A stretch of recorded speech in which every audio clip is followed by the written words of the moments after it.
প্রথমে ভিডিওটা দেখি। নাম কি রাখছেন গুরু? তাহিরি। কেন? পাগলামি করে প্রচন্ড এবং হেপাডে আমরা ছোট থেকে ওরে মানে তাহিরি নামে রাখি। এটা তো মূলত শাহিওয়াল প্রজাতির গরু না? জি জি শাহিওয়াল। আমরা এতক্ষণ যে ভিডিওটা দেখেছি সেটা হচ্ছে বাংলাদেশের প্রথিতযশা একজন আলেম, আপনারা প্রত্যেকে চিনেন, মুফতি গিয়াসউদ্দিন আত-তাহিরির। ওনার নামে একটা গরুর নাম দেওয়া হয়েছে এবং আরও দেখেছেন একটা ছাগলের নাম শেখ আহমদুল্লাহ নামে দেওয়া হয়েছে। এই চতুষ্পদ জন্তু গরু ছাগলের নাম আলেমের নাম দেওয়া হচ্ছে, এটা আপনি সহজভাবে নিচ্ছেন?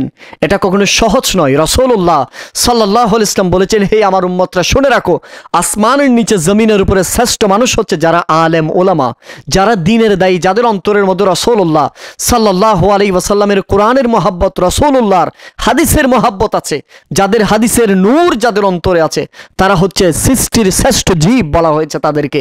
আজ সেই আলেম ওলামার নামে কারো নামে গরুর নাম দেওয়া হচ্ছে, কারো নামে ছাগলের নাম দেওয়া হচ্ছে। এটা হচ্ছে আমাদের জন্য অত্যন্ত বেশি দুঃখজনক ব্যাপার।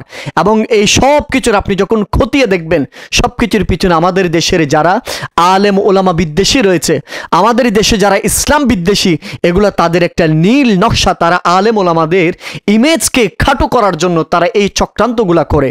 তাদের একমাত্র লক্ষ্য উদ্দেশ্য হচ্ছে জাতির সামনে আলেম ওলামাদেরকে কলুষিত করা, জাতির সামনে আলেম ওলামাদের সুন্দর চরিত্রকে নষ্ট করে দেওয়া।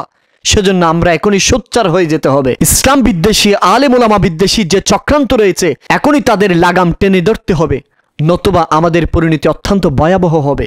আসুন আমরা প্রত্যেকের স্থান থেকে এই সমস্ত ন্যাক্কারজনক কাজের প্রতিবাদ গড়ে তুলি। মনে রাখবেন, একজন আলেমের সম্মান নষ্ট হওয়া মানে প্রত্যেক আলেমের দিকে আঙ্গুল তোলার সমান।